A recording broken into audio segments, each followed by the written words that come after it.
You wake up one morning, your salary hits your account. The numbers look exactly the same as last month, and nothing seems different. But somewhere, someone just got rich before you even had a chance. Not by working harder, not by being smarter, just by being earlier. And you were never invited, because there's an invisible system, quiet, legal, and everywhere, that decides who gets money first and who gets what's left over. And once you see it, you can't unsee it. Now let's start with something that sounds simple. Money enters the system. That's it. That's the event. Governments inject it. Central banks release it.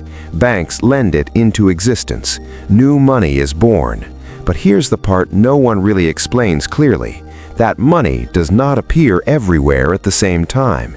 It enters in specific places, and that's where the story begins. Imagine a new river created overnight, fresh water, clean, powerful.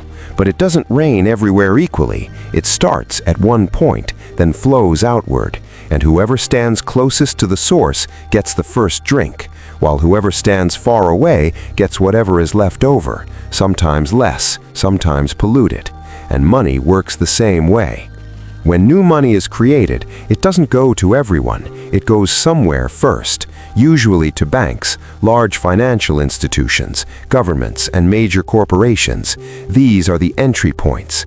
And this is not a conspiracy. It's just how the system is designed. Banks receive cheap credit. Corporations borrow at low rates. Governments spend before prices adjust. They get access to money when it is still fresh, still powerful, still able to buy more. Then something subtle begins to happen. That money starts moving. Banks lend it, companies invest it, governments spend it on projects, salaries, contracts, and slowly it spreads from the center to the edges, from financial institutions to businesses, to employees, to consumers, to you. But by the time it reaches you, something has already changed: prices.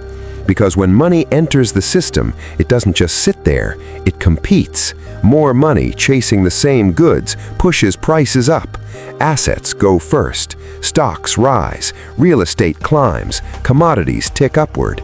And who owns most of those assets? The people closest to the source. They receive money first and watch their assets increase in value almost immediately. It's like being invited to a sale before the doors open. Everything is still cheap, but if you walk in later, prices have already doubled. This is where the system reveals itself, not in theory, but in timing. A bank gets access to newly created money, lends it to a large corporation. The corporation invests, buys assets, hires people, and at that stage, prices are still relatively low. Then the effects ripple outward, demand increases, spending rises, and now prices begin to climb. So by the time that money reaches workers through salaries or contracts, they are earning more, but everything costs more too. So here's the uncomfortable math. Early receivers spend before inflation shows up. Late receivers spend after it's already happened. Same system, different outcomes. Now make it clearer. Imagine two people. One gets access to money today. The other gets the same amount a year later. During that year, asset prices rise 15% and living costs increase 8%. The first buys early and gains. The second arrives later and pays more. Same money, completely different reality. One gets richer while the other just keeps up, maybe. And here's where it becomes quietly absurd. Most people think inflation is just prices going up, but that's only the surface. It's also a redistribution mechanism that moves purchasing power, not evenly, but directionally towards those closest to the source of money. This is why patterns keep repeating, why asset owners benefit more during expansion, why wage earners feel stuck, why every boom feels exciting at the top and expensive at the bottom. It's not random, it's structural. Zoom out and you'll see this system has a name, though you rarely hear it. But you don't need the name, you just need the flow. Money enters, spreads unevenly, prices adjust, early participants benefit more, while late participants absorb the consequences. And the system doesn't stop. It repeats every time new money is created, every time interest rates shift, every time liquidity is injected. The same sequence unfolds quietly and predictably. Now here's the twist. Most conversations ignore this and focus on visible effects like rising markets, expensive housing, and higher grocery bills. But those are symptoms, not causes. The cause is timing and access. Who gets money first and who gets it later? And here's where it gets uncomfortable again, because this system doesn't just influence wealth, it shapes behavior. If you're close to the source, you're encouraged to take risks because money is cheap and gains are amplified. But if you're far away, you become cautious, you save, delay, and react to rising costs. Two completely different mindsets born from the same system. Now layer in time, and these small advantages compound. Early access leads to ownership. Ownership leads to appreciation.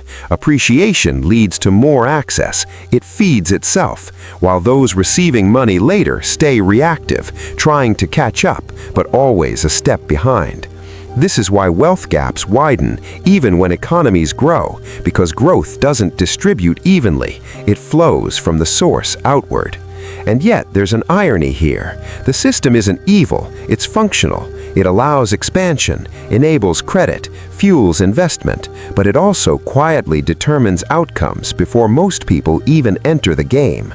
So when you hear that the economy is doing well, or liquidity is increasing, or markets are strong, there's another question hiding underneath.